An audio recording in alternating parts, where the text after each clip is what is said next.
I'm Steph Hodge with BoardGameGeek here with Chris from Funko Games. Hi, Chris. How's it going? Hello, it's going pretty well. How are you doing, Steph? Oh, I'm doing fantastic because we get to talk about Funkoverse, the new Game of Thrones, like my all-time favorite subject. So I'm like super excited about this.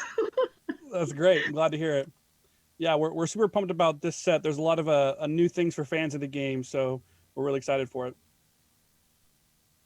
Excellent. So I've played many of the other Funkoverse games like Harry Potter and Jurassic Park and the Batman and all DC and all that stuff. So I'm curious.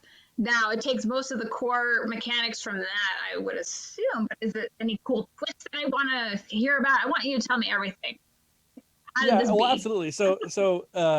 If you're familiar with the Funkoverse, this is more of the same. You're going to get the same kind of core mechanics. You're going to get brand new characters to play with. You can play that's cross compatible, so you can mix and match to your heart's content, to your fandom's content.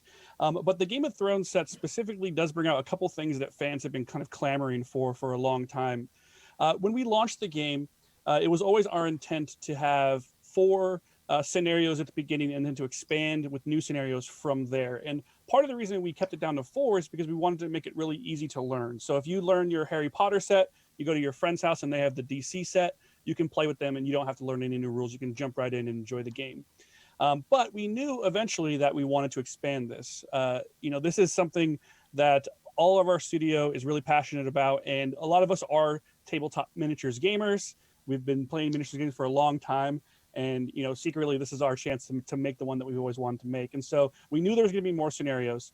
So Game of Thrones features 2 new scenarios.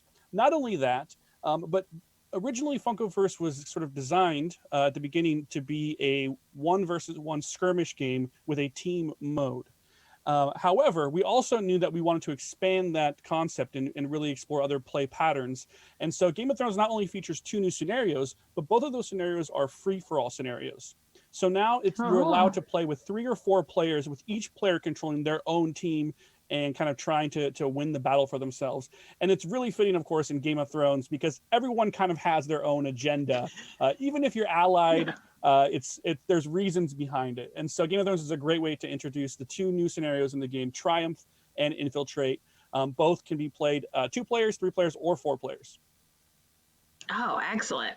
And so let's get into a little bit like what do you do like in general to like win this game? How like what are we doing just generally before we talk about examples? So every game of Funkoverse, whether it's the new scenarios or the old scenarios, are always about accumulating fragments. We call them points, and they are a way to kind of race to a certain amount of points. So when you're playing with 2 characters per side, which in this case we have it set up so that each player would have 1 regular character and 1 what we call basic characters, you're going to play to gain 6 points. The first player to gain 6 points is going to win. Now, every scenario features multiple ways to gain points. So traditionally, there's points tokens that are placed on the board. Those can be, you can move up to them, you can interact with them to score those points. You can also what we call knock out enemy players or enemy characters to score points as well. So those 2 ways to kind of gain points are always going to be the same in every scenario you play. But there's always a third way, and that's kind of like the scenario-specific way of gaining points. So, for example, there's like capture the flag, there's territory. I'm not sure which one we want to start with, but if we can set up either infiltrate or triumph, we can kind of go from there because those are both the new scenarios, and they should be on the back side of the. So we'll start with triumph. So in triumph, this is like the true king of the hill battle.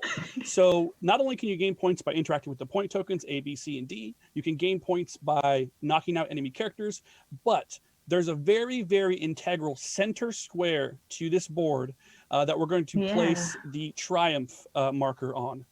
Now, at the end of the round, if you are standing on that square, and it can only be occupied by, there can only be 1 person on the Iron Throne, but if you are on that throne or in that center square, you will score points at the end of the round. There's also a little twist in the scenario in that if you knock out a character while they're on the throne, you immediately step onto the throne and take their place. So you immediately usurp them. And so that's kind of like obviously a very thematic Game of Thrones type situation. Now, the other sort Yes. of twist that we have in our free for all scenarios is when it comes to knockouts. In our game, in order to knock someone out, you have to knock them down and then hit them again to knock them out. Typically, that happens over the course of a couple turns with multiple characters working together to do that. So in this free for all scenario, if you are adjacent to a character when they are knocked out, you will score a point for them, regardless of who did the knocking out. So this is where those temporary alliances come into play. So if I'm Jon Snow, I can say, hey, Arya, why don't you come over, knock the Night King out? I go next, or knock him down. I go next. I can knock him out. We'll both get a point. And so you kind of have these temporary alliances that pop up. Of course, your goal is to beat everyone else at the table, but that's kind of our way of making it feel a little bit more backstabby, a little bit more sort of alliance making. So those are kind of like the core of the game. Now, each round, you're going to be choosing a character to take a turn with. You're going to do a couple actions with those characters. Now, our normal characters, that is the Night King, Arya Stark, Daenerys, and Arya, they have special abilities that they can do in addition to what are the basic abilities, which are like your moves, your challenges, your interacts. So here we have an Unsullied card on the screen. This shows you the basic actions. Every character can do this, including the basic characters. So you can move 2 squares, you can challenge, which is our kind of attack style. You can assist an ally and help them to their feet, and you can interact. And primarily interact is used to collect point tokens. And then rally, of course, if you're knocked down, there's no allies near you, you can stand yourself up, but it takes your whole turn. So every character can do those basic actions, but if we throw a regular character up, like Daenerys up here, so Daenerys has special abilities that she can do. Every character in the game so far has 3 special abilities, in addition to a trait, which is down the bottom, Mother of Dragons. So if you see in Daenerys' card, on the bottom right of her card, she has a gold and a red symbol. That means that she comes with 2 tokens, a gold token and a red token.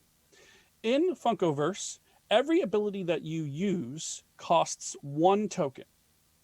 However, the spot that you place it on what we call the cooldown track varies based on the power of the ability.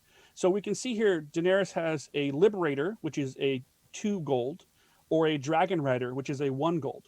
So if Daenerys is going to use Liberator, she would take her gold token and she would put it on the 2 of her cooldown track. Now on this 4-player map scenario, we have all the 4 cooldown tracks are on the board so everyone can very clearly see what people have available. At the end of the round, everything that's on your cooldown track moves down 1 square. So if you do a Liberator ability, you can only do it every other turn. However, if you're doing your Dragon Rider ability, you could theoretically do it every single turn. Now, once we start building teams and combining characters, you will build a larger ability token pool, and it's shared between the characters. So you have this really interesting kind of choice as to how you want to spend your tokens. If Daenerys and Jon Snow are teamed up on the same team, their team has 2 gold tokens, but the way you spend those gold tokens is going to be kind of how your strategy comes into play. You can use them all for Jon's abilities or all for Daenerys' abilities. Huh. Does Jon actually come with the little dog ghost? That's a great question. That's another big difference. I'm glad you brought that up. That's another big difference with this game. So in Funkoverse, traditionally, we have items. So not only can you customize your team by mixing and matching the characters to your heart's content, but you can also customize your team by giving specific characters items that they can use to give them extra abilities or extra traits. In this set, we introduce a new type of item, or we call them attachment, a new type of attachment called a companion. So instead of taking an item on your team, you can actually take the ghost token, and ghost is attached to a character. It becomes sort of that character's loyal protector. And ghost actually gets to take actions and move on the board as if they were, a 3rd or 4th character on your team, depending on how big your team is. So it's a new kind of paradigm for the game. And so yes, it's something that we think is really fun, and it allows you, again, just more customizability, because the Funkoverse is really about celebrating fandoms in general, whether your fandom is Game of Thrones, Rick and Morty, Golden Girls, whatever you're into, we want to kind of cater to you. And so this is another way that we're going to be able to do that moving forward. So you will see other companions by the end of the year, I believe, as well. Wow, cool. Like, does Arya have Needle? Is that Needle? I can't see it, but Yep. The other card is Needle, and I don't see where. Yeah. So there's the items that you normally carry actually go on your hand. So Arya can use Needle. When we design the items, we always design them so that they have some synergies with the character that they're kind of traditionally attached to. However, you could give Needle to Blanche or Dorothy from the Golden Girls and find other combinations of powers that can work with those characters. That'd be amazing too. Cool. Yeah, I don't know if you want to just do a few turns with the characters here, just to put them on the board and roll some dice. Sure, let's do it. So let's go ahead and just throw the characters on. So on the scenario card, Nikki, if you can see the starting areas, there's 4 corners of the board. We won't worry too much about the colors. Let's just put the characters and the basic character tokens in their starting areas. So there's the 4 squares on each corner of the board. And you can put them kind of wherever you like. In addition to that, Nikki, if I can have you take the A, B, C, and D tokens, the point tokens, and put them on the board in their respective areas as well. And on the right side or the left side of the screen, it's the flip side of those little fragments there. They're like gray tokens with little white shards. Flip those over and they have letters on them. Yep, perfect.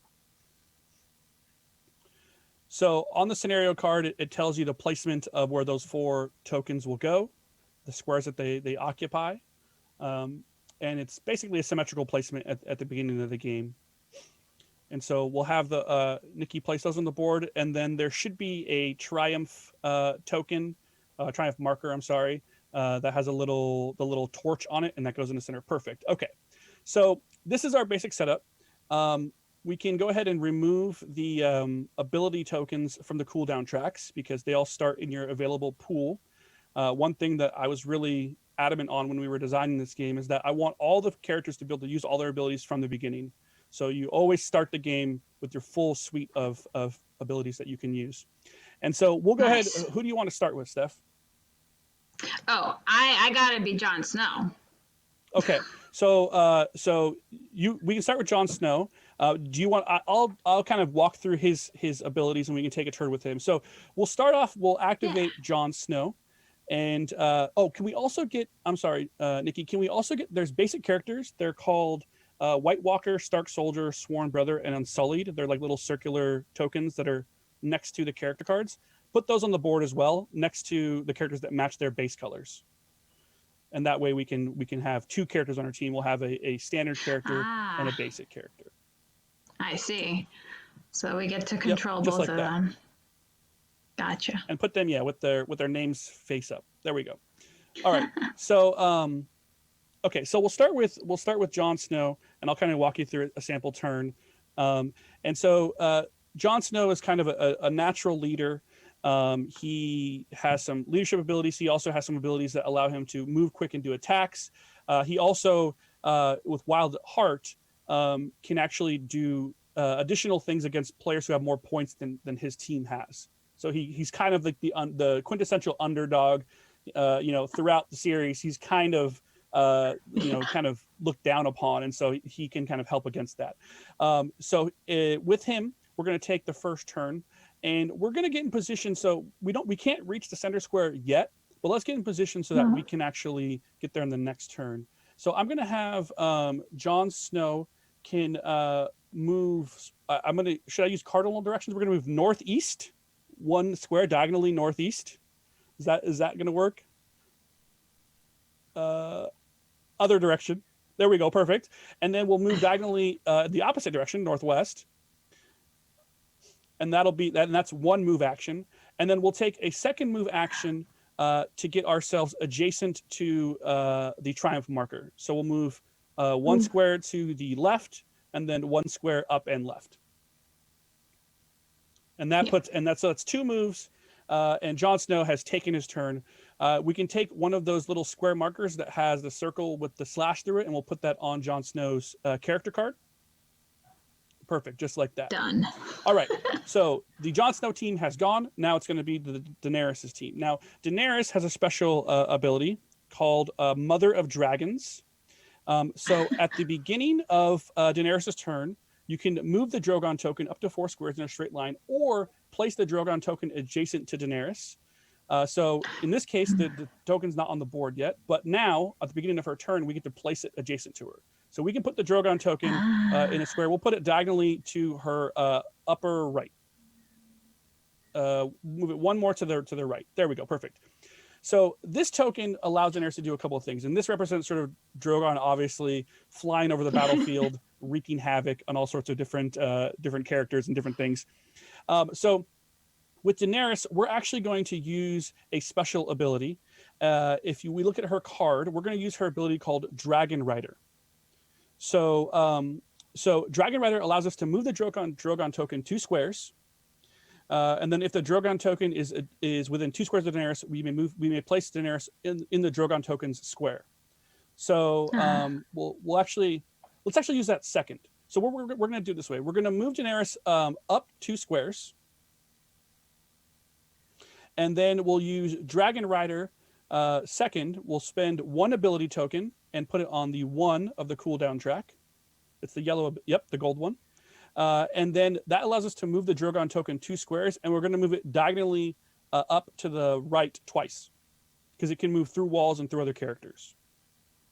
Because it's perfect, flying. Just like that. Exactly. It's flying over everything. Now she also has an ability called Dracarys, which allows you to move the Drogon token in a straight line and then hit everything underneath it with a big flame attack. So we're putting Drogon close to the center of the board so that Drogon later on can wreak some havoc. And so Daenerys is done, so we can go ahead and put one of those square exhaustion markers on Daenerys. Now we go to the Night King. Now the Night King's thing is summoning whites. And so if we look at his card, he's kind of like a necromancer type of character, if you're familiar with the trope. When he becomes exhausted, with Winter is here, all the white minions that you have on the board are going to move or challenge other characters. In addition to that, when a character is knocked out, you get to place a white minion token adjacent to the Night King. But what we're going to do is on our first turn, we are going to want to raise the dead. We're going to want to put a white on the board on our turn. So with the Night King, we're going to move 2 squares. We're going to move 1 square down, 1 square towards the bottom of the board, or sorry, the other way. Camera down, I guess. And then we're going to move him 1 to the right and 1 square down. So diagonally down to the towards the center of the board. Perfect. So that's moving 1 square to the left. There we go. Perfect. So that is one move action. We moved him 2 squares, once orthogonally, once diagonally. Now we're going to use his ability. So it costs 1 silver for the Night King to do his Raise the Dead. And we're going to put the silver token on the 1 of the Night King's cooldown track. And that allows us to place a white token, which I don't see them. Oh, there we are. We're going to place that directly to his to the right of him. So towards the center of the board. Perfect. Okay.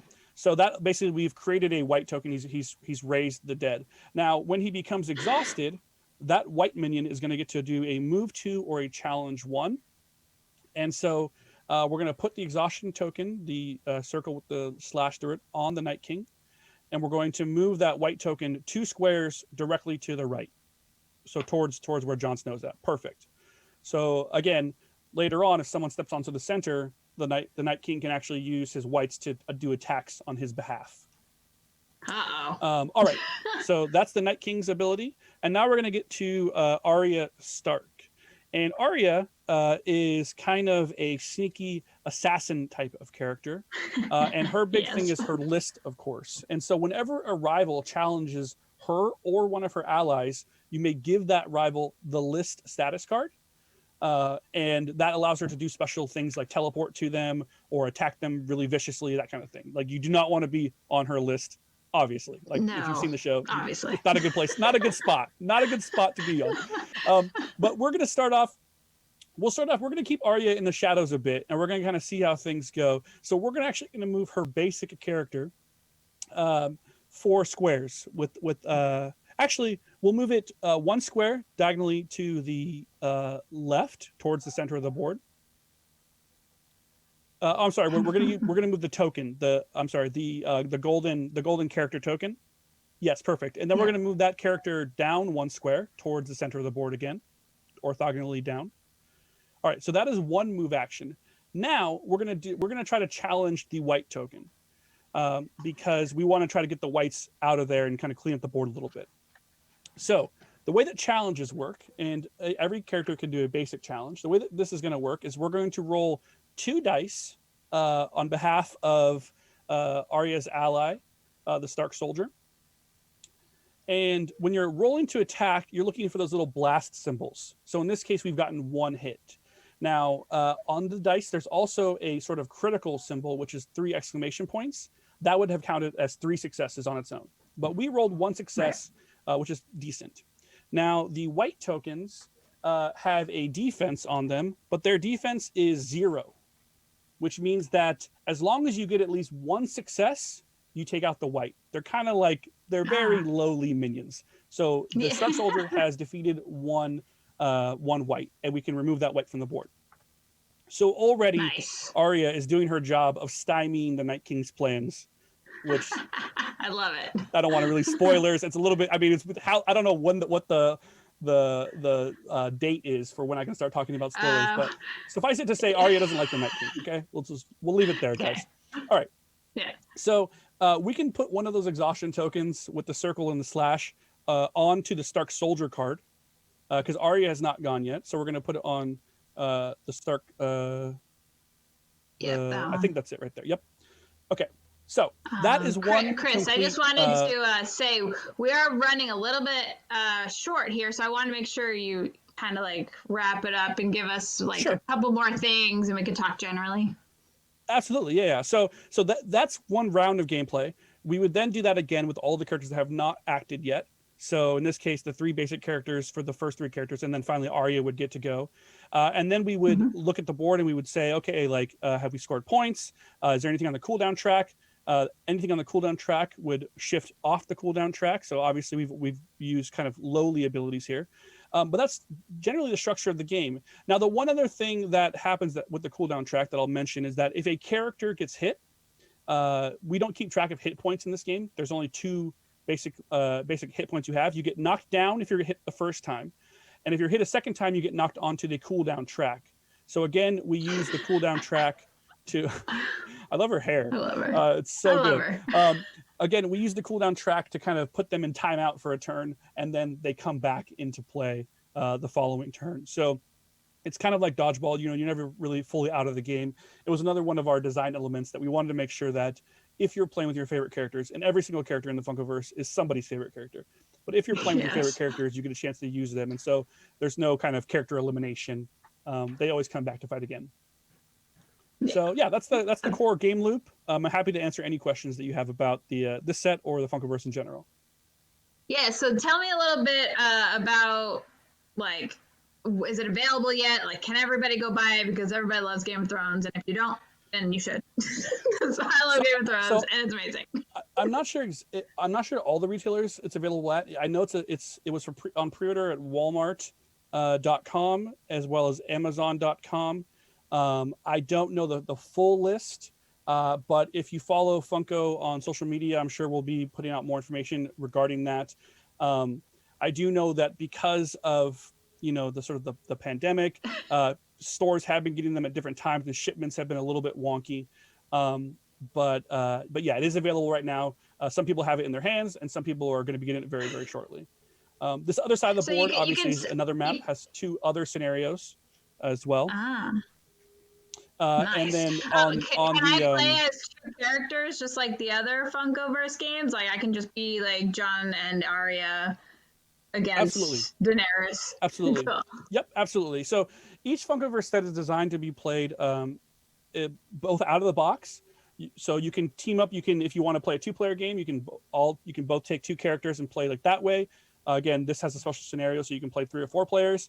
If you want to take this set and go to your friend's house and they have the 4 Golden Girls, you could play Game of Thrones versus Golden Girls if you want. So it's really up to you to kind of really express yourself, I say. And that's the core, again, of the Funkoverse. We wanted to create something that was expandable and that was able to kind of be tailored to not only what fandoms you're in, but also your play style.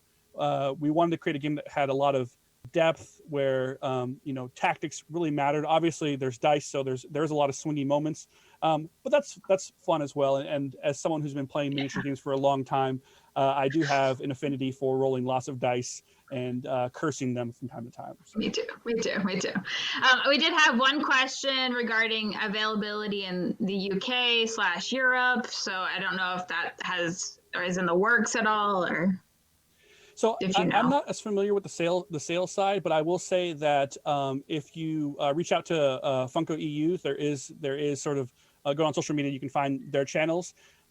They have imported some of the Funkoverse stuff, but I'm not sure exactly which ones they're getting and which ones they're not. We have a lot of stuff that we're working on, and so they kind of have me changing the game design table and less worried about the actual sales. This is one of the times they actually let me out to actually talk to other human beings, which is nice.